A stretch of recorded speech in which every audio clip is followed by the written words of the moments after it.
나도 이제 아주他们得认为继续这不是挺过去我们呗，我的领队Wir sind heute jetzt am 提 Beginn 出来呀，dieses 7月Ayatshema 20 啊是 Frühlingsdammers, der erste Tag, 给 nicht 谁 wahr? 那么说的，俺打那星期专门那么说的，Deshalb gelten meine Grüße hier 俺打 an 那星期的看他 all die 长安 Versammelten. 区的信息囊给的参谋了呀，也多嘛这西边给的政治需要都行，俺这里的呀呢。Die 아니 versammelten 모두 Lamas 있잖아. 라망업 und, 집에 und die 갑자기 Beteiligten, 담을 거 Tempos und so weiter. 쉬어도 쓰봐. 대리 뉴스안에다 라망업 집아디 Wir sind im Thema begriffen in 시에게베 dem, was 근센스 heißt die 보다 50 Verse 야야 über 시에게베 Guru. 근센스 가리기 뭐데 Ich habe da im 그다음 letzten Jahr 말이 bereits darüber 시베 gesprochen und auch 다이네 erklärt, 달로 was 야르도베 warum das 순주에 wichtig ist, 우주 darüber zu 주요의 sprechen. 뉴스안에 아는 넘버링이 소리야 제수 수도 Und ich will 내는 dazu 사실 nochmal kurz 수도 wiederholen, um 야고도 das 삼지고 nochmal in Erinnerung zu bringen. 다지단기 Ganz allgemein 라마담 계획신이사리 계신부 ist 임베기 das, was wir als Guru oder Lama, das 고르데 Kalyana Mitra bezeichnen, den 동안이게 Freund guten 나로네 Herzens, 다 als ja außerordentlich 라메야도 wichtig. 송여바데 아니 Und 참메기 die Wichtigkeit ist immer 켄시버셰 wieder verschieden betont, 안 하버도 상아 insbesondere 라로레야 auch im 라마마데 바다 verborgenen oder 타고나 privaten 당아 Mantrayana 나서로 다들 되게 상하게 냠래 ist es, heißt es 폐실지 für dies 체담에 eigentliche 버르지다 나마지 Ausüben 체미쇼 버르지베 davon ist es 슬라비네야 wichtig, 이 dass es 샤리로레 ist nicht möglich, ohne dass man mit einem 베샤샤비나 solchen Guru 상하 oder 거리하다 즉 상하 Kalyana Mitra 상하게 übt. 람근 주군으로 통마지 Das, 상하게 람리야 슈세게 따지 권으로 das ist 통보디 간에 gewissermaßen 고주요 die 시바 아니 Eintrittspforte in 왕슈야도 den 고주고요 봐 Vajrayana. 아니 왕슈체네 아니 Dann 다 kommt 인고로 나로래야 Abhisheka zu 인고로야 erbitten. 슈니 아니 다 왕슈요 봐 근데 Der erste 집에 Schritt, 왕슈 거래야 Abhisheka zu 라마메네 erbitten. 아니 왕난게 Und dafür braucht man 제시 einen Guru. 왕슈스메 버르지 근데 Ohne einen Guru 인도사네 hätte man niemand, 라마메비네 von dem man 왕슈도냐 Abhisheka erbitten 상하게 könnte. 람래야 진주야래야 바지 라마메비나 딱깔에 가보자래야지 Insofern wäre es 다가나 kaum möglich, 신기 다 auf diesen 왕슈 Weg des Vajrayana 제바다 sich zu 자 begeben, ohne 상하게 dass man 도바다 einen 겸지 Guru 방보 sein eignet. 수와야 알아봐 되게 자와대야 또지 라말레야 투유에 돼버리지 Und all die verschiedenen 다지네 Dinge, die hier zu 아니 erreichen wären, 오늘 sind im Kern und Wurzel 수수에기 darauf 다 zurückzuführen, auf das, was wir als 계속이 Guru 냠내 bezeichnen. 체네 상하가 람리 rim기엔 되베 내가블레야 아니 Und wenn 다 es darum geht, 디고비야 diesen Weg des 계속 Mantrayana 계획이야 schrittweise zu durchschreiten, 조위냐베 디지털이야지 티다 당화 망부지 고요 알아봐 대야지 라메 셰기 담바 메비나 아니 und, 냠내 체미셰바 und auch während 냠내 dieses 체 Weges brauchen wir 체도 Instruktionen, 메데버 brauchen Rat 차디 und 가래 Richtung. 하르 상 게베 Und 데스네야 selbst dann 징아랑기 später, wenn 데네 wir 라마디 vollkommenes, 르다가 수드 지올이야 르다가 수 ein 슈게 vollkommenes Buddha-Erwachen erlangen, dann ist der 딘데기다 Guru 라마 망보디야 gewissermaßen der Herr der 제레시기 지올이야 Buddha-Familie oder 저 Buddha-Art, 르다데 에네 왜 밤에 이게 되지 so wie bei 랑기다 Chenrezig 라마도시 darüber als über 라마람디 네가블레시 Avalokita haben wir darüber 제레시도 Amitabha 겐셰네 als den 엔디 균선 Herrn 데네다 dieser 즉상 제세 Buddha-Art. 다 된다면 즉상 게데버치 남바디 저주세베 남바 데네비스레 마도 된도 상게 심버르지 이미지 수요르바 Obwohl hier 아니 natürlich 공고 올이야 다 hier Avalokita schon als vollkommen erwacht erklärt wird, aber es 단도나 wird gezeigt, dass er 상하게 eben 냠네 seinen Guru 토시에비나 저 통타바송 wie bei 가능해야 ihm 다 라마도 als 토시 차리게 symbolisch diese Beziehung anzeigt.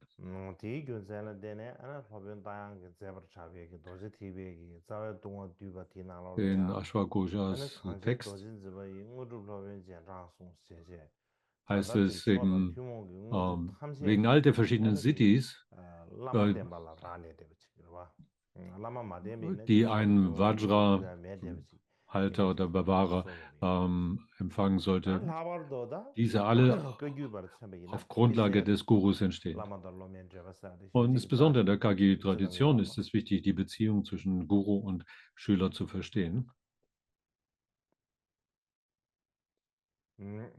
베나 벤제 나로바네 송 So wie es 아니 Mahapandita 다르 그 Naropa 유다 케바르도 제가 못바네 beschrieben 송디 hat oder 아니 다르 그 Gampopa 유기 다 in 규바데 dieser 야지 냠바 Dapo 바로 제마 기샤 Kagyu-Überlieferungslinie. 소다 라메 칠레블야 라네 비스 hängt all das Erkennen und die Erfahrung sammeln und erkennen letztlich von dem ermutigenden Einfluss und dem Segen des Guru ab. In Gampopas Girlande äh, Amrita Girlande des Herzensrates heißt es dazu, dass wir könnten vielleicht die Äonenlanges in den verschiedenen Tugenden von großzügigem Geben und so weiter üben und auch die verschiedenen Arten von Hellsicht erlangen und die wunderbaren Kräfte und sogar unsere jedem Gottheit von Angesicht, von Antlitz sehen und die Cities erlangen, die der Lebenszeit gleicht wie Sonne und Mond.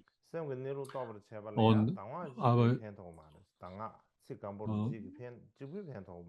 Aber all dieses sind bloß die Bedingungen dafür, folgende Buddha-Erwachen zu erlangen und werden uns nicht über den Ozean des Samsara hinaus tragen können, auf das andere Ufer zu gelangen. Um Samsara zu überwinden, braucht man die eigene Grundnatur des Bewusstseins zu verstehen. Und diese Grundnatur des eigenen Bewusstheit oder bewussten Erlebens ist gegründet auf die Instruktionen, die wiederum, für welche man den Segen oder Ermutigung des Guru braucht. In demselben Text heißt es auch noch an anderer Stelle, wenn wir nicht diese Ermutigungskraft des eigenen Guru empfangen haben, dann werden wir nicht in der Lage sein, die Grundnatur oder Eigenschaft unseres bewussten Lebens zu erkennen. Und wir können es nicht einfach greifen, wir können es nicht aufhalten. Diese Art, dass wie auch unsere Sinneswahrnehmung wir nicht einfach anhalten können oder wir können sie nicht zerstören, um also dann sich auf den Weg zu begeben, die verschiedenen Ansammlungen zu vermehren und seine eigenen Geistesstörungen Verschattungen zu beseitigen und seine Hindernisse zu beseitigen und ähm, die verschiedenen Formen der Erkenntnis gerade zu erlangen und den Nutzen für sich selbst und andere zu erreichen und so weiter, braucht es nur den eigenen Guru zu dienen und ihn zu respektieren, zu wertschätzen.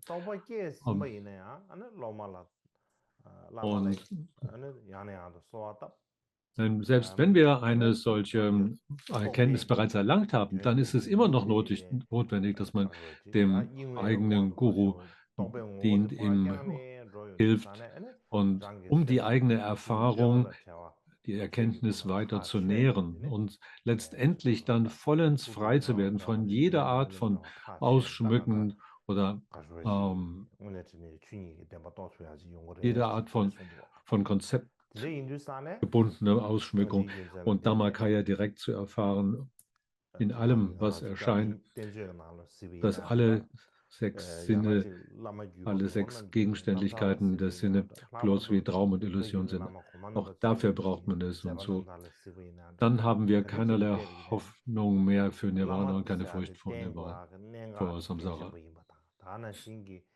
Deshalb ist es so unabdingbar, einem Guru zu folgen. Und die Frage ist halt, was sind die Merkmale dieses Gurus oder Meisters, dem zu folgen es angeraten ist? Und deshalb ist es so von großer Bedeutung, dass wir das, was in den tantrischen Texten erklärt ist, in der Tradition verstehen. Und wenn man also am Abhisheka erlangt hat, dann ist es notwendig, diese 50 Verse über Guru zu kennen und zu kontemplieren.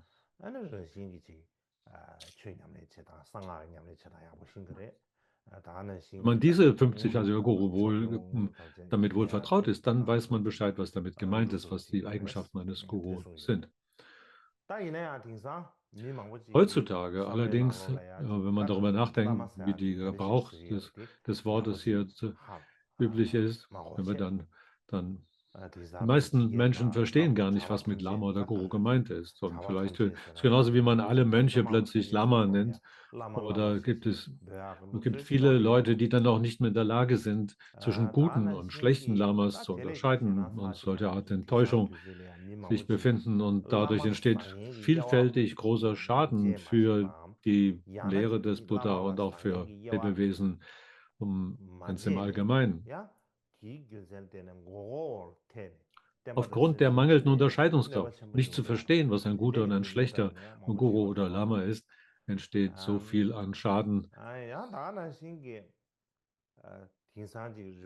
Außerdem gibt es heutzutage etliche, die mit dem Titel Rinpoche oder Tulku und so weiter bezeichnet werden, die selbst noch nicht einmal wissen, wie sie die, das, was diesem Titel angemessen wäre an Qualitäten, um eine Guru-Rolle einzunehmen, wie sie das ausführen könnten.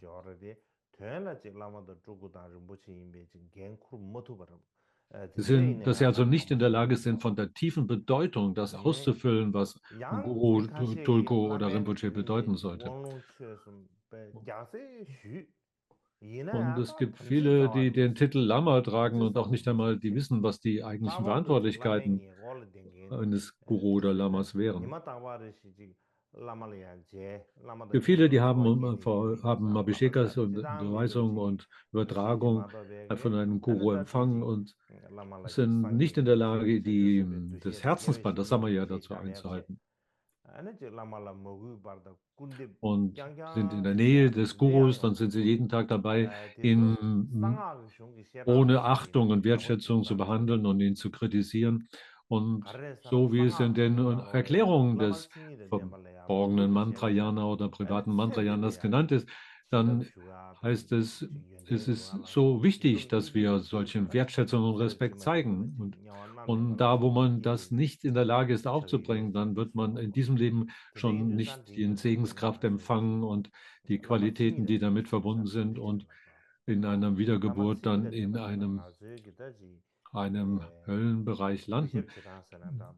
Deswegen ist es so wichtig, das zu verstehen und was dieser Respekt bedeutet und in der Zukunft.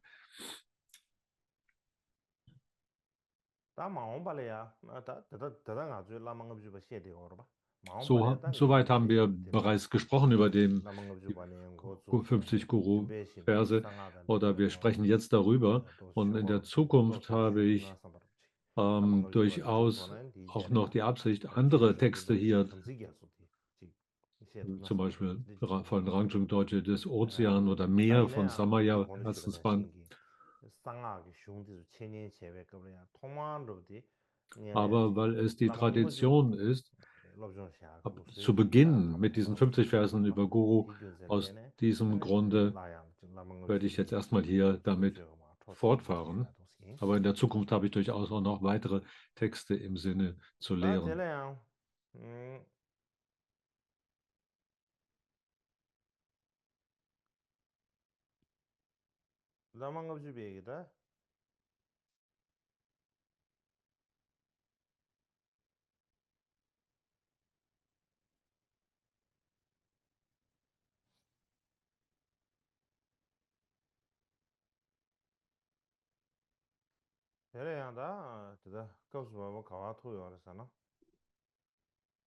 So, wo sind wir gelandet jetzt in unserer Besprechung der 50 Verse über Guru?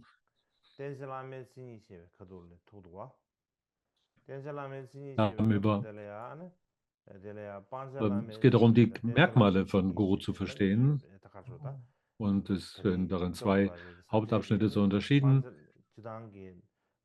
Das, was zunächst was zu vermeiden ist, welche Eigenschaften zu vermeiden sind und welche Eigenschaften man folgen sollte. Und letztes Jahr haben wir uns das Erstere vorgenommen und jetzt kommen wir zu dem Zweiten.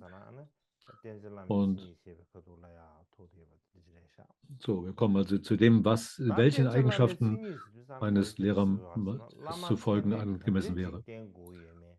So, welchen Eigenschaften eines Gurus sollte man folgen oder sich anschließen wollen?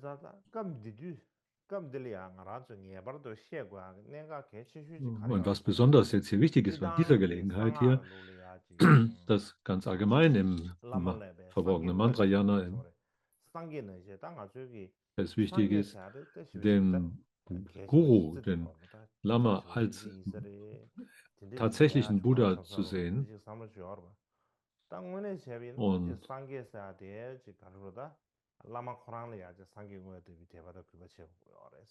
Also einen Respekt und eine Hingabe sollte man gegenüber dem eigenen Lehrer empfinden, die so ist, als ob man sie dem Buddha selbst gegenüber empfinden würde und ihn mit diesen Merkmalen ausgestattet sehen. Und darüber gilt es, etwas nachzusinnen.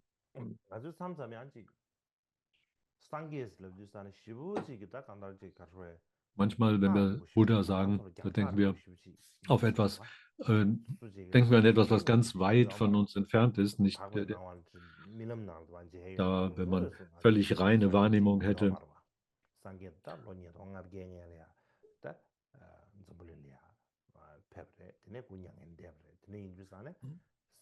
Aber andererseits ist eben Buddha in diese Welt gekommen, in unsere vergängliche und vollkommene Welt gekommen und hat. Und gut, aber wir waren zu diesem Zeitpunkt vor tausenden von Jahren nicht anwesend. Also den echten Buddha, der in dieser Zeit gekommen ist, den historischen Buddha, den haben wir nicht die Gelegenheit gehabt zu sehen.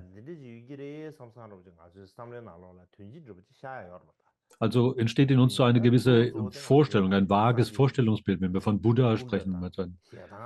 Dann denken wir vielleicht eine Buddha-Figur, die uns in den Sinn kommt, oder ein Licht oder so etwas. Oder ein Tanka oder ein Bild, ein Buddha-Bild, was wir gesehen haben. Also das Wort Buddha ruft in uns diese Assoziation, ein vages Bild hervor. Jemand, der vor 2500 Jahren in Indien geboren wurde und gelehrt hat und so weiter. Und der einst ein Prinz gewesen ist. Aber wenn wir vor 2500 Jahren dort gelebt hätten, hätten wir ihn direkt mit ansehen können. Und ich denke nicht, dass wir da den Eindruck gehabt hätten, dass es so eine Wundererscheinung wäre, irgendwie von hochhausgroßem Körper oder Leuchten und so weiter.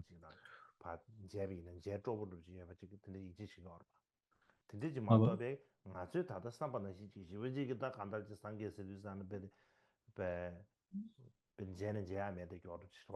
und ist deswegen auch nicht notwendig, dass wir deshalb so eine völlig exotische Vorstellung von Buddha entfalten, wo jemand, der übergroße Gestalt hat und oben auf dem Scheitel eine Erhöhung trägt und so weiter und sonst irgendwie ganz verschiedenartig aussieht. Das, was für uns wichtig ist, Buddha ist im Prinzip für uns ein Guru, ist jemand, ein Kalyanamitra, der uns mit gutem Tun vertraut zu machen in der Lage ist.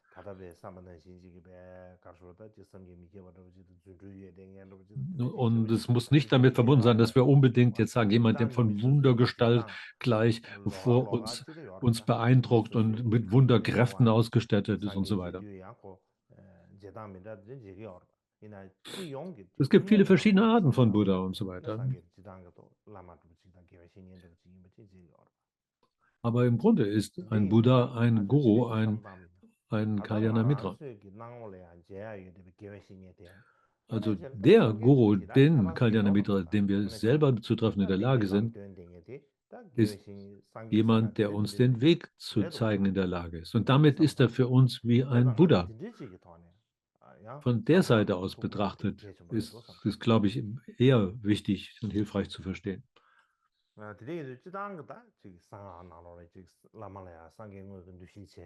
Ganz allgemein heißt es in Vajrayana, man soll den eigenen Guru als Buddha ansehen. Das ist eine ganz grundsätzliche Anforderung. Aber durch den bloßen Titel Guru wird jemand noch nicht für uns wert, ihn als Buddha anzusehen.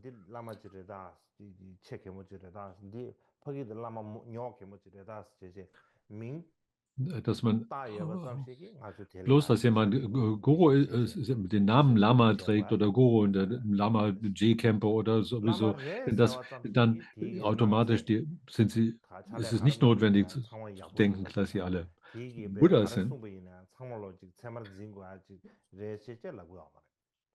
Und auch bloß durch die Tatsache, jemand als Guru zu sehen, ist nicht, dass alles, was sie tun, als automatisch gut und das, was man alles, als was sie sagen, als Autorität begreifen muss. Bloß dem Titel nach wird man nicht gleich ein Lama, der so wie Naropa zu Tilupa ist oder also wie Tilupa zu Naropa oder wie Mapa zu Milarepa. Deswegen ist es so wichtig zu schauen, ob die Merkmale, die für einen Guru zutreffen müssen, ob die auf diese Person, in dieser Person überhaupt wiederzufinden sind.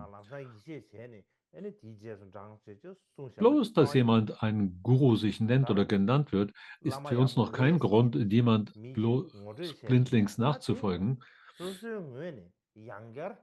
Es muss in eigener Anschauung und Gewissheit jemand sein, der diese Merkmale von Guru besitzt und trägt. Das ist wichtig. Diese Prüfung ist wichtig. Nicht der Meinung anderen zu folgen, sondern aus eigener Anschauung zu kommen.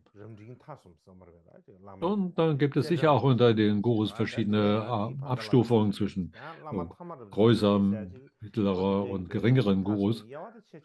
Man kann natürlich Unterschiede machen, aber letztendlich, aber unterm Strich, kommt es darauf an, aber es müssen Merkmale da sein, die allen gemeinsam ist, sozusagen ein Minimum an Merkmalen, die erfüllt sein müssen. Und unterhalb dessen es nicht angemessen ist, jemand als Guru oder Lama zu bezeichnen. Auf diesen Punkt kommt es an. Das ist das Entscheidende, zu begreifen, was sind die Minimalanforderungen, die jemand als Guru oder Lama kennzeichnen. Und nicht, weil jemand mit seinem Namen gehandelt wird, sondern dass wir es oder Tulko bezeichnet wird oder so etwas, sondern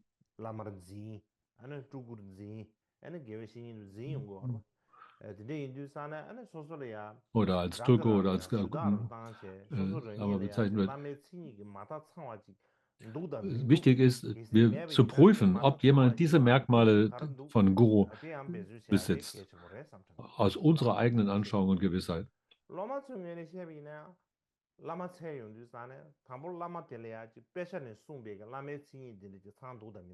So, das erste ist die Prüfung durch den Schüler, ob der Lehrer diese Eigenschaften hat, ob diese Eigenschaften eines Guru tatsächlich erfüllt sind. Finden sich diese Qualitäten und Eigenschaften in dieser Person?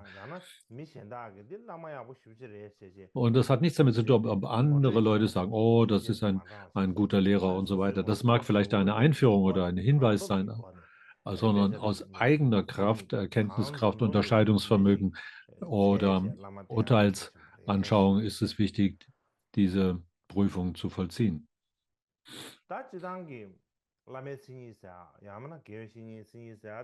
Also die Merkmale von Kalyana Mitra oder Guru sind die Grundlage für alles Weitere, nicht wahr?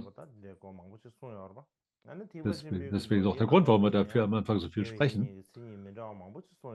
Und es gibt so viele verschiedene Eigenschaften von Guru oder auch im Vinaya oder im Sutrayana geben verschiedene Eigenschaften von Kalyana Mitras, also denen, mit die uns mit Guten vertraut machen, erwähnt und so weiter. Das ist aber jetzt nicht die Gelegenheit dafür, das in Ausführlichkeit zu besprechen, aber insbesondere im Mantrayana sind diese Merkmale verteilt in verschiedenen Stellen gewissermaßen wie zerstreut über die verschiedenen Tantras enthalten. Einige Eigenschaften sind in einem Tantra erklärt, einige in einem anderen und so weiter. Das, was sie alle zusammen versucht zu bündeln, sind diese 50 Verse über Guru, was praktisch die Kernessenz von diesen Eigenschaften, minimalen Eigenschaften eines Guru zusammenträgt.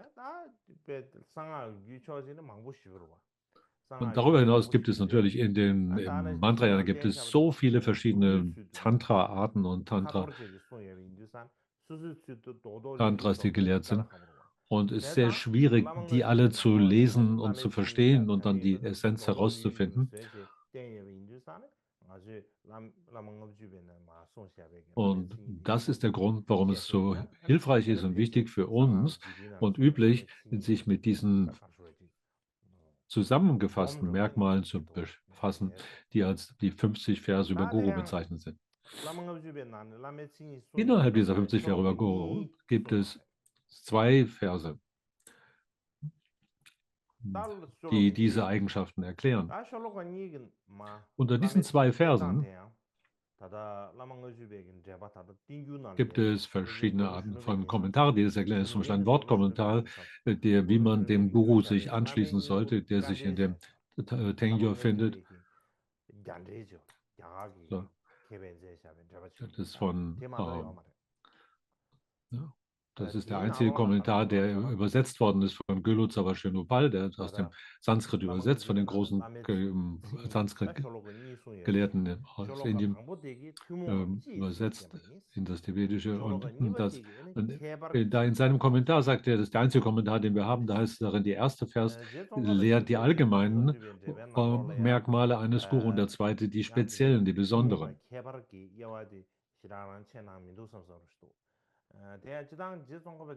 Ich meine nicht, dass da tatsächlich ein großer Unterschied ist. Aber die Tsongkhapa macht diese Unterscheidung in dieser Weise nicht. Vielleicht hat er auch diesen Kommentar nicht gelesen. Das ist durchaus möglich, dass vielleicht zu seiner Zeit von Tsongkhapa dieser Kommentar noch nicht übersetzt gewesen war.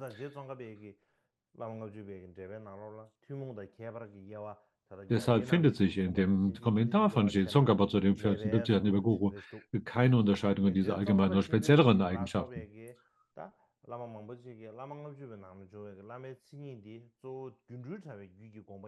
Er weist aber darauf hin, dass diese Merkmale in erster Linie der Lehrabsicht des Tantras, des Netz der Illusionen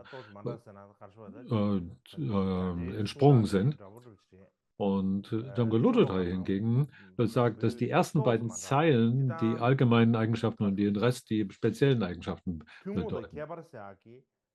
Und wenn wir so eine Unterscheidung machen zwischen allgemeinen oder speziellen Eigenschaften,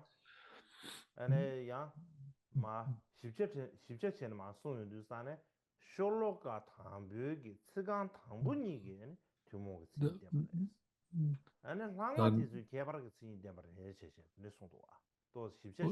so wie Samokonto zum Beispiel sagt, die ersten beiden Zeilen sind die allgemeinen und die zweiten sind die so etwas wie die spezielleren Eigenschaften.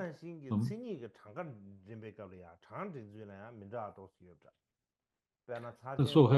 dann gibt es darüber hinaus noch verschiedene Arten, wie man die Eigenschaften beziffern oder aufzählen kann.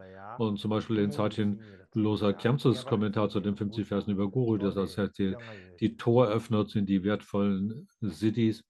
Und in Jamgonte Lojotais Schatz des Wissens heißt es, dass da 6 allgemeine Merkmale und 9 spezielle zu finden sind, also 15 insgesamt. Aber wie auch immer, wenn man das am Ende, mag es wohl sein, dass da allgemeine und spezielle Eigenschaften unterscheidbar sind, aber alle die müssen zutreffen. Das ist für jemand, der die Eigenschaften eines Guru im verborgenen Mantra-Jana erfüllt, müssen alle diese Eigenschaften zutreffen, egal ob wir sie unterscheiden in allgemein oder speziell. Obwohl es natürlich auch ganz völlig okay ist, dass wir über so eine Unterscheidung zusätzlich noch Bescheid wissen. Also heute jetzt möchte ich über den ersten Vers sprechen. Den ersten Vers von diesen beiden.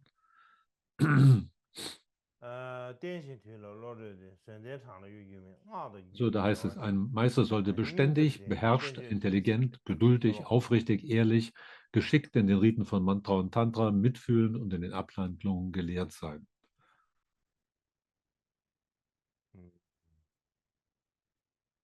Wenn man da hineinschaut, nochmal genauer hineinschaut daran, was ist darin gesagt? Und das Betrachten anhand des Wortkommentars aus dem dem indischen Kommentar. Das ist die erste Eigenschaft, die benannte ist beständig. Und das zweite Eigenschaft ist beherrscht, oder besänftigt, dann intelligent, geduldig, aufrichtig, ehrlich, geschickt in den Riten von Mantra und Tantra, mitfühlend und in den Abhandlungen gelehrt sein.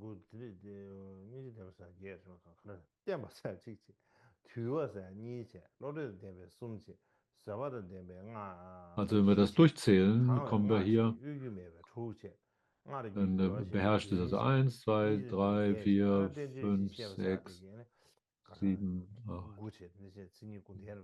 8 verschiedene Eigenschaften. Und neun Eigenschaften sind darin auffindbar. Wenn ich über also diese 9 Eigenschaften mal sprechen möchte, dann beginne ich mit dem ersten, Beständigkeit. So, wie heißt es in dem Wortkommentar dazu? Da heißt, Beständigkeit bedeutet, dass der Guru beständig ist darin, seine Weltsicht und seine Geisteshaltung zu bewahren. Jetzt in Dankbarkeit schreibt dazu, er ist unerschütterlich in Körpersprache und Geisteshaltung. Er ist also nicht einfach aufregbar und so weiter. Insofern ist er beständig, findet sich nicht in einem Geisteszustand von Tumult, sondern ist dann beständig, verlässlich. Jemand von einem verlässlichen, stabilen Charakter, könnte man auch sagen, der nicht durch einfache Umstände plötzlich wie durch den Wind hin und her getragen wird, sondern der schon eine gewisse Festigkeit, eine Solidität aufweist. Ja, nicht einfach umgeworfen wird durch den Wind plötzliche Ereignisse.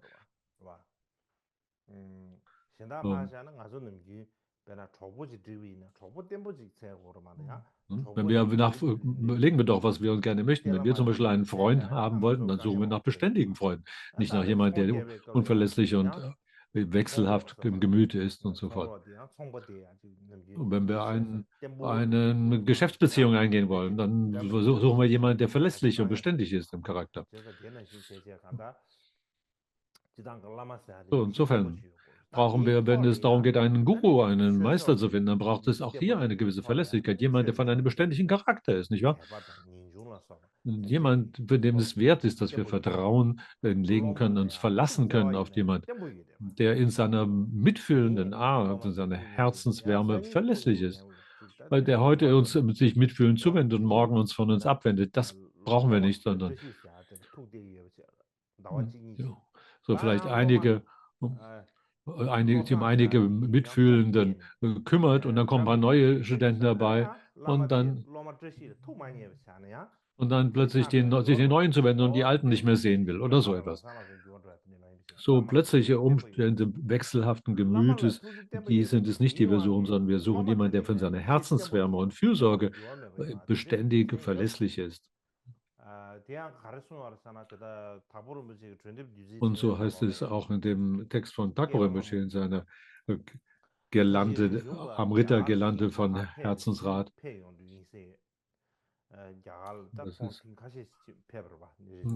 Das heißt, dass Rechungpa zur Zeit aus Indien wiederkam und hatte verschiedene große Lehrer getroffen. Und Rechungpa hat dort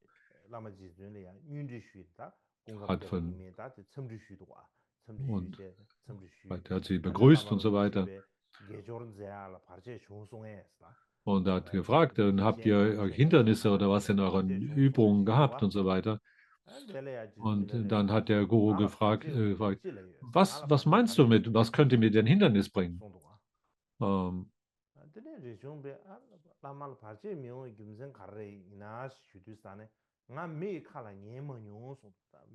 Ja, wie wäre das? Fragt dann Rechungpa. Und daraufhin sagt Milarepa, ich habe niemals mich nach dem Gerede der Leute gerichtet.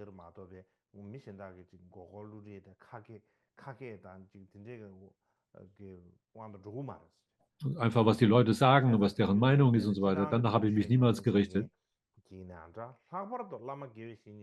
Insbesondere ist es also wichtig für einen Guru, der die Rolle eines Guru ausübt, eines Lamas, dass er in seinem Charaktereigenschaft beständig ist und nicht durch irgendwelche Meinungen, Gerede von anderen sich durcheinander bringen lässt und eine solche Beständigkeit braucht es. Das zweite Eigenschaft, die benannt ist, dass jemand beherrscht oder besänftigt. Und das heißt es in dem Wort kommen dazu. Hier beherrscht meist heißt hier im Sinne von Vinayana, also bezähmt oder beherrscht oder geregelt. So wie es heißt, von seiner ganzen Lebensart und seiner Charaktereigenschaft besänftigt. Und Jetsun Gyaltsen schreibt dazu, das heißt geistig, in seiner Geistes- oder Gemütshaltung besänftigt oder beherrscht zu sein, so ihrem Bewusstsein, ihr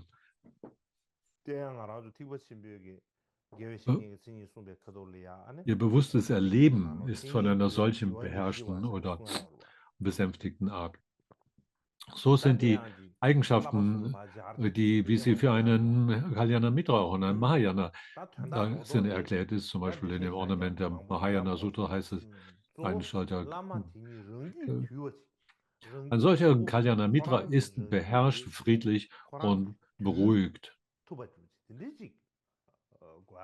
So ebenfalls sollte jemand von einer kontinuierlichen Art sein, als der als Kalyana Mitra ist oder als Guru, der ein solches beherrschtes Kontinuum von Bewusstheit darstellt. Und so wie es in der Lehre des Buddha wird es als eine besonders wichtige Eigenschaft solcher Art dargelegt.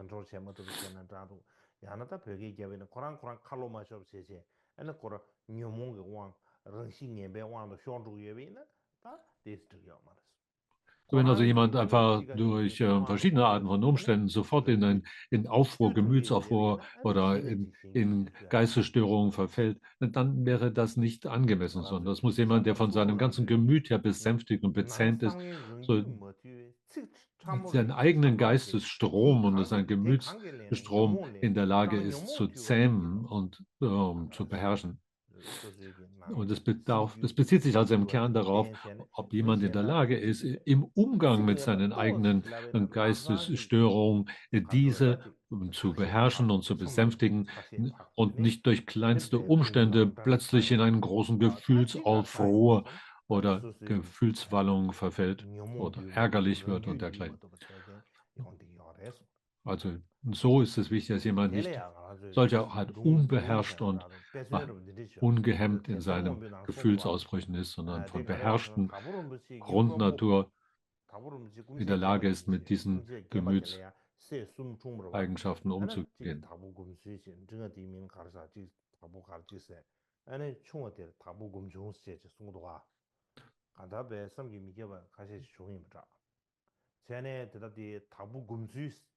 Das sind drei Arten.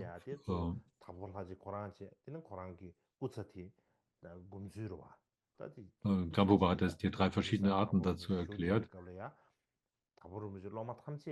Die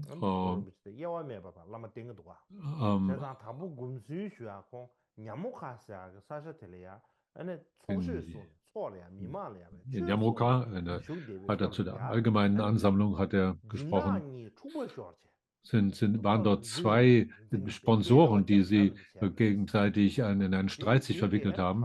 Und das heißt, dass er an dieser Stelle,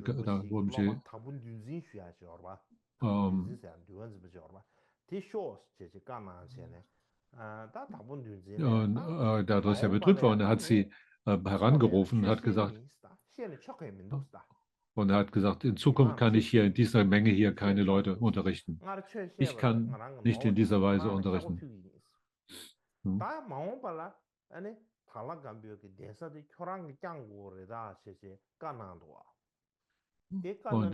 dann hat sie gesagt, ihr müsst euch hier um diesen Platz hier, um diesen Ort hier kümmern. Ich kann hier nicht lehren.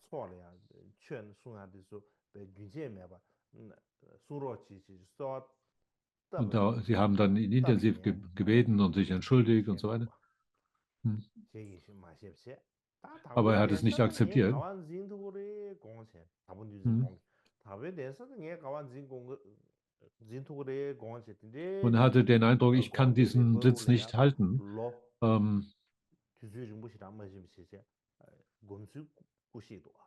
Das war also Gomse Ushi.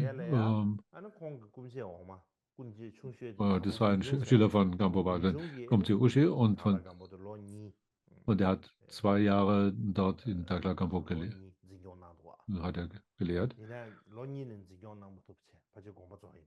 Und dann ist er wahrscheinlich schon gestorben. Und es gab dann viele verschiedene Schüler unter denen. Und dann, aber den Sitz hat er weitergegeben an Dagpo Dutse. Zu der Zeit, wo Dagpo Dutse den Sitz von Gampopa inne hatte,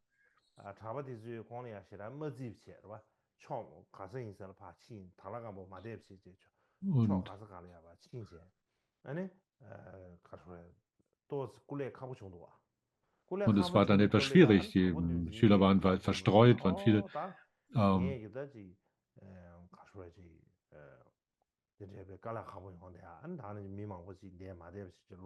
Und er hatte den Eindruck, es ist sehr schwierig, ich kann die Leute hier alle nicht zähmen, ich habe nicht die wirklichen tiefen Eigenschaften, Erfahrung.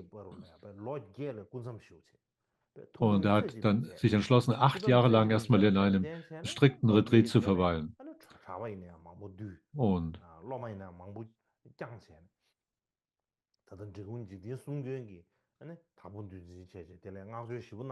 Und danach haben sich die Mönche erneut versammelt. Und auch Trikong Jigten Sumgön hat ihn deswegen hoch gepriesen. Erst wir haben also 3 verschiedene Arten von Dagpo Rinpoches Schüler, dann von Gomtsulgi, die dann Schüler, dann von Gomjung und dann von Dagpo Tülsengi Schüler. Es gab also 3 verschiedene Gruppen von Schülern, die da zusammentrafen. Er hatte das Gefühl, die Leute hören doch so wenig auf mich, diese Mönche.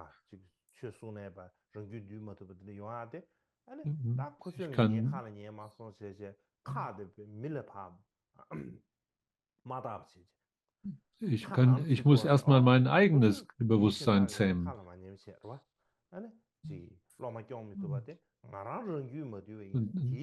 Dass ich nicht in der Lage bin, den anderen hier etwas zu zeigen und sie zu zähmen, ist das Zeichen dafür, dass ich selbst nicht in der Lage bin, meinen eigenen Geistesstrom zu bezähmen.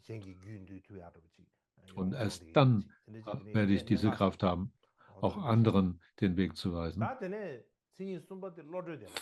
Okay, das war die zweite Eigenschaft. Und jetzt die dritte Eigenschaft heißt hier intelligent oder von Geistesklarheit.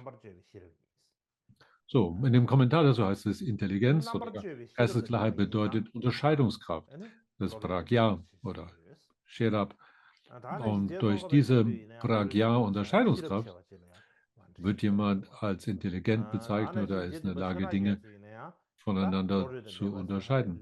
Und Tsongkhapa hat gesagt dazu, Intelligenz heißt großes Pragya, großartiges Pragya.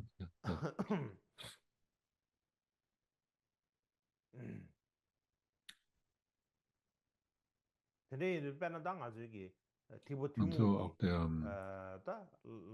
7. Karmapa Chödrön sagt dazu, die Pragya unterscheidet zwischen gut und schlecht.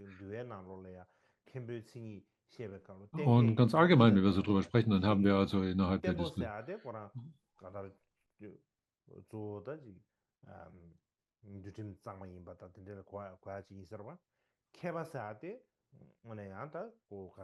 wir haben verschiedene Eigenschaften, die man nennt, zum Beispiel auch, die bei den Shravaka-Diskussionen auch gekommen sind, was ist ein Kempo, also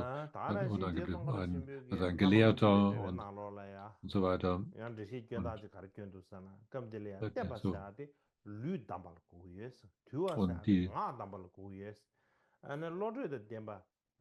Man könnte jetzt hier sagen, vielleicht wenn man diese 3 ersten Eigenschaften hier bezeichnet, dass die beständig sich auf den Körper bezieht und das Bezähmte auf die Sprache und das dritte hier, die Intelligenz, sich auf die Beständigkeit der Geisteshaltung. Also eine verlässliche Körpersprache und Bewusstheit aufweist. So. Und die vierte Eigenschaft ist, geduldig zu sein, erduldend. Wir haben also die verschiedenen. Zuerst mal, dass einem etwas nichts ausmacht. Die zweite, dann Schwierigkeiten mit Freude auf sich zu nehmen. Und dann schließlich Dharma zu verstehen, diese Kraft des Duldens.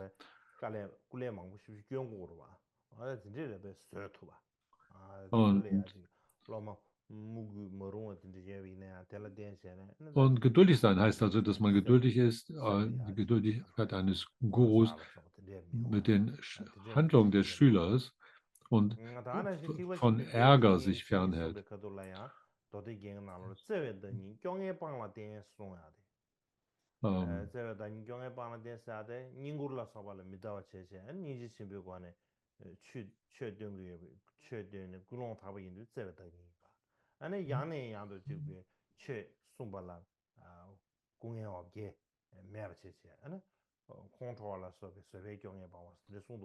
Das heißt zum Beispiel in den Schriften dazu, dass jemand, der in seiner liebevollen Charakter eben nicht einfach davon ermüdet ist und aufgibt und so weiter, sondern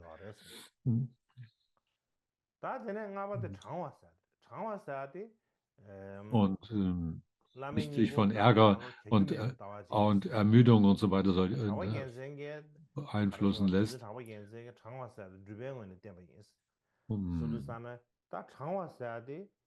Sollte also ein solcher Guru in der Lage sein, all die Schwierigkeiten auf sich zu nehmen, die durch Schüler, sich Umsorgen von Schülern auftreten. Das ist die fünfte Eigenschaft, ist dann aufrichtig zu sein. Das heißt, ohne Arg und Hinterlist und so weiter. Das heißt, dass man von Gutartigkeit, von Wohlwollen geprägt ist, ohne Täuschungsabsichten und auch keine Methoden unternimmt, um seine eigenen Fehler zu verbergen, zum Beispiel, und nicht etwas, sondern aufrichtig ist, bedeutet also eben Prinzip gutwillig, gutmütig und eben keine im Inneren, keine Fehler versucht zu übertuschen oder zu verbergen.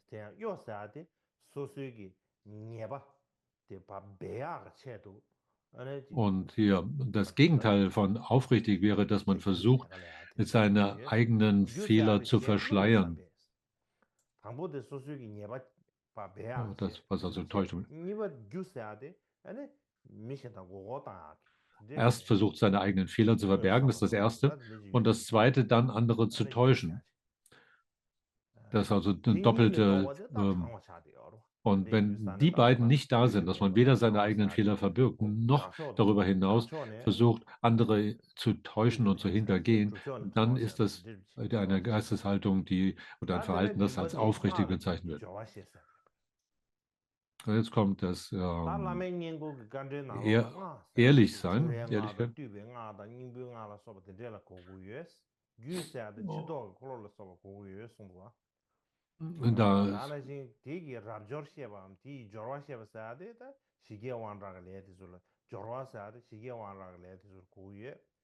Das braucht.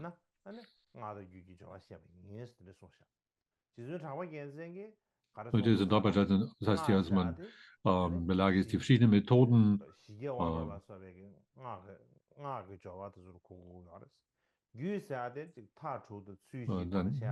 das war schon erklärt, Entschuldigung. Dann siebte ist dann ein Mantra und Tantra gelehrt zu sein.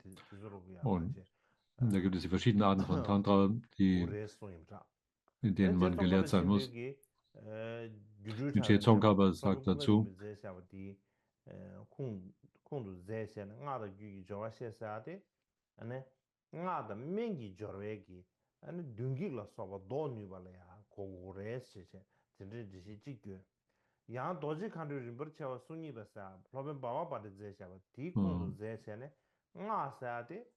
heißt, der Mantra bedeutet die Mantra-Aktivität in verschiedenen Aktiven miteinander und so weiter zu führen.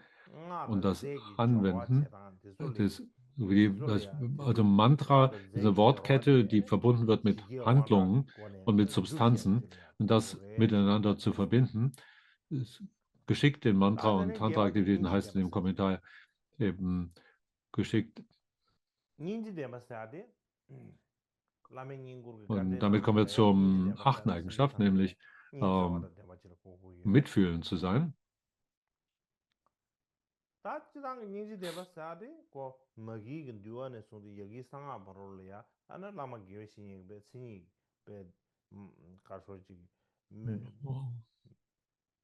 Und angefangen von dem Vinaya über Sutrayana und so weiter.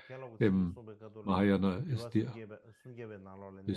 Bedeutung erklärt davon, dass ein Kalyana Mitra eben diese Eigenschaft des liebevollen, mitfühlenden Herzens haben muss. Und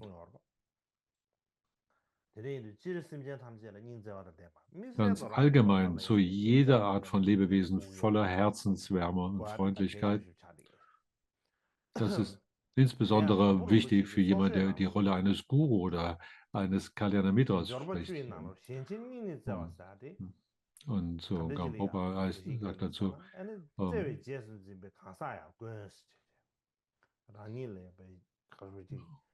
es ist sehr, sehr, sehr selten, dass es Menschen zu finden oder Individuen zu finden, die sich liebevoll um dich kümmern.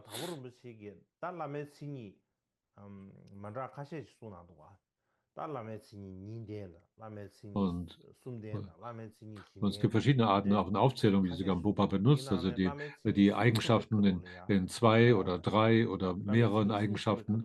Und wenn man 3 Eigenschaften von Guru versucht zu erklären, von Kalyana Mitra, dann, das heißt, von großem Mitgefühl, unparteiisch zu den Schülern und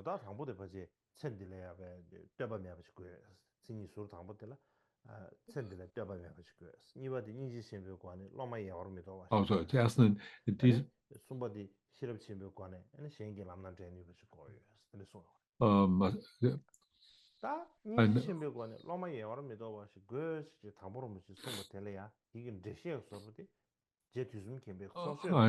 Guru sollte, diese 3 Eigenschaften sind, ein Guru sollte Mitgefühl haben, sollte niemals seine Schüler aufgeben.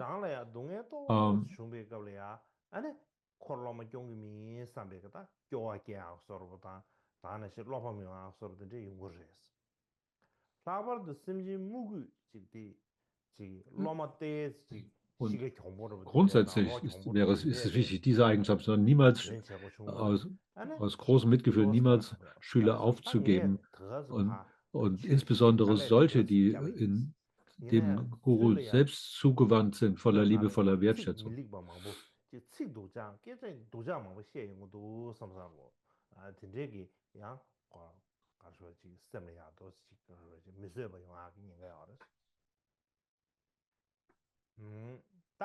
Und manchmal ist es vielleicht so, dass jemand, der diese Rolle versucht einzunehmen, dann gibt es Schüler, die schwierig im Charakter sind und die ungeschickte oder harte Worte benutzen, dass man darf.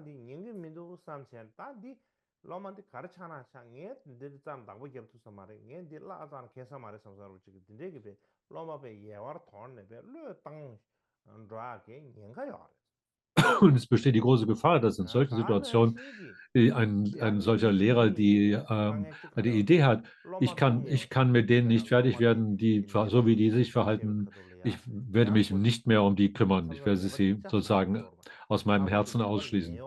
So eine Gefahr besteht.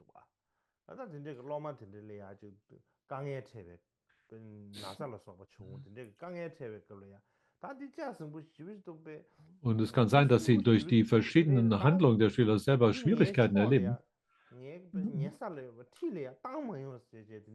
Und sie den Wunsch haben, dass man sie von diese Leute sich entfernen sollten.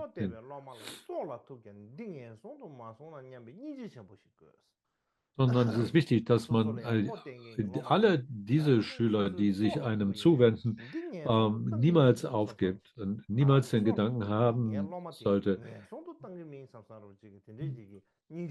ich werde mich weiter nicht mehr kümmern, selbst wenn es mein Leben kosten würde oder wenn ich dafür in den Höllenbereich gehen, werde ich diese Schüler nicht aufgeben.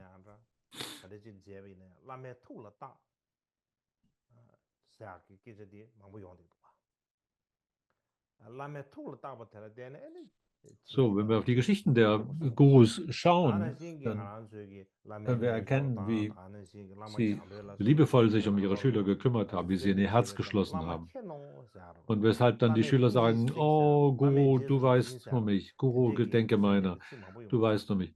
So, oder schau mich mit Mitgefühl, mit Herzenswärme an, kümmere dich um mich, Guru, solche Anrufungen. Das heißt also, diese mitfühlende Eigenschaft des Gurus gegenüber seinen Schülern ist einer der vordringlichsten Merkmale. Und natürlich müssen sie auch zusätzlich ehrlich sein und so weiter, aufrichtig. Aber wenn sie kein Mitgefühl hätten, dann wäre alles das nicht gegeben.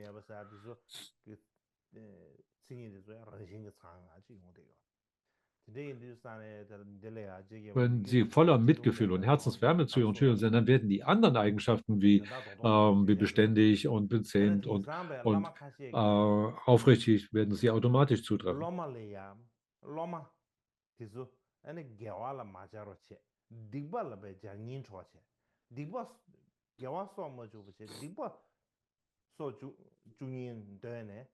Und heutzutage gibt es solche, die sich Guru nennen oder Lama, die versuchen, ihre Schüler für irgendwelche eigenen Missetaten zu benutzen. Und sie sagen dann den Schülern, du musst auf jeden Fall alles tun, was der Guru sagt. Und am Ende bringen sie die Schüler dazu, irgendwelche unguten Dinge zu tun oder anzurichten. Und sie sagen, du musst deine ganze Hoffnung in Freiheit, von Samsara frei zu werden von Samsara, musst du in den Guru setzen. Und sie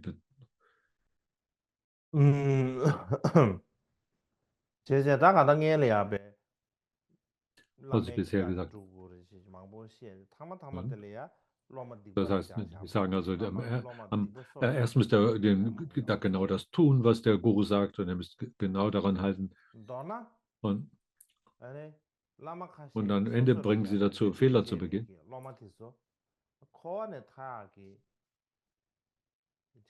Und die Schüler haben die ganze Hoffnung in sie gelegt, von Samsara frei zu werden.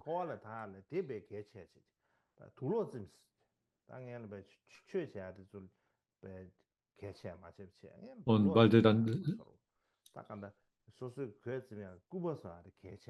und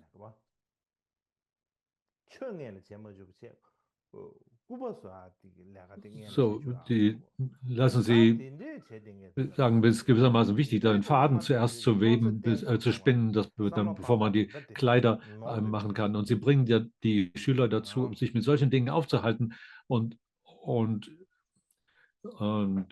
verleiten sie zu allerlei falschen Taten, ohne ihnen wirklich damals zu lehren. Solchen Leute sollte man nicht seine Hoffnung legen. So sagt Michio Dorje. Das ist in den 100 Restriktionen, kurzen Instruktionen von Michio Dorje erklärt.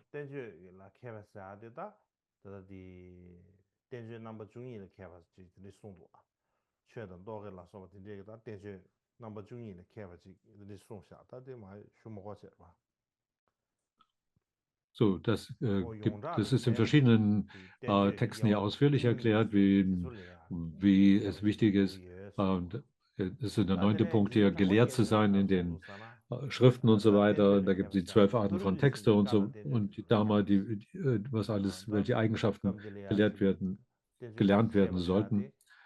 Da brauchen wir nicht jetzt in die Einzelheiten zu gehen. Drapa Kjelsen sagt dazu, es bedeutet in erster Linie Sutras oder die Abhandlung wie Paragya, Paramita zu kennen.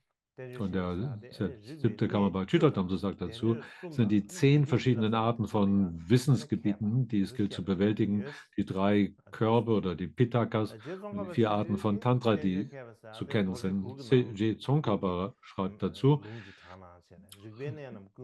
das heißt, gelehrt in den Abhandlungen zu sein bedeutet,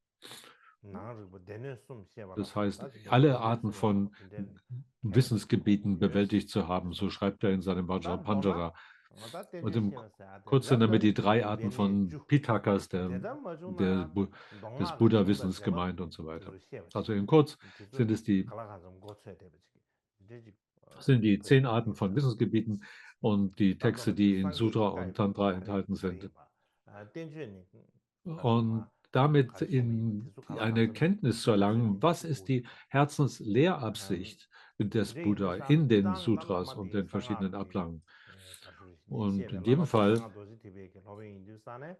auch wenn jemand ein Lehrer des Mantrayana ist, das Buch ja Mantrayana oder Vajrayana, dann ist es wichtig, dass dieser Guru auch ein Grundwissen verfügt über das, was der Ausgangspunkt, der Weg und das Ergebnis sein soll. Grundlage, Weg und Resultat in sowohl Sutra wie dem Mahayana oder den Sutra Jana.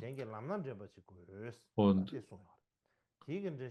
andererseits wäre es schwierig, sonst sich um die Schüler zu kümmern. Gampopa bespricht das auch, indem er sagt, man muss in der Lage sein, den Weg des großen Pfades von Bragyatsu zu leiten.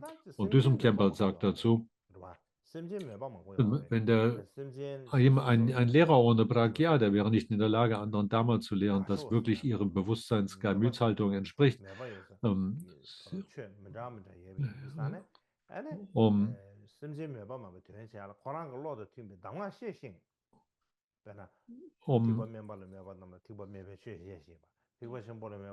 anderen wirklich einen Nutzen zu geben, muss man die verschiedenen Arten von Absichten kennen. Und deswegen muss ein Lehrmeister in der Lage sein, ihnen Schritt für Schritt Anleitungen zu geben, die genau den Kapazitäten, den Auffassungsfähigkeiten der Studenten entsprechen. So, das heißt, deswegen heißt es, jemand, der nicht in den 5 Gebieten des Wissens gelehrt ist oder geschickt ist, selbst solche ehrwürdigen Wesen wären nicht in der Lage, an Wissenheit zu erlangen. Und Atisha sagt dazu kurz gesagt eben,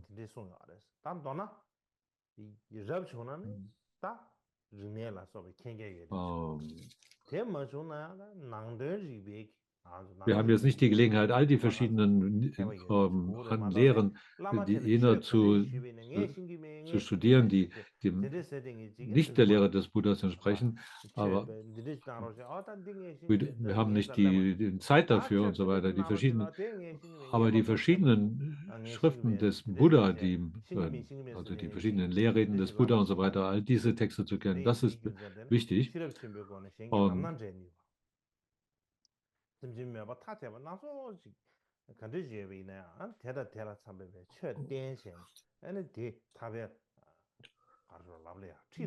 wir sollten in der Lage sein, die andere ihrem Interesse entsprechend auch lehren zu können. Und deshalb braucht es jemanden, der über viel Pragya oder Unterscheidungskraft verfügt oder Wissen, um diese Möglichkeiten zu kennen. Das haben wir also heute ein bisschen gesprochen über diese 9 Eigenschaften, die einen Guru kennzeichnen und es wert machen, ihm zu folgen. Das sind die allgemeinen Eigenschaften. Dann im Sinne von, was ist allgemeine Eigenschaft und was ist spezielle Eigenschaft, da mag ein feiner Unterschied sein. Und da werden wir vielleicht morgen darüber sprechen können. Ich glaube, das ist vielleicht für heute genug. Und deswegen, ja, an dieser Stelle möchte ich beschließen. Vielen Dank.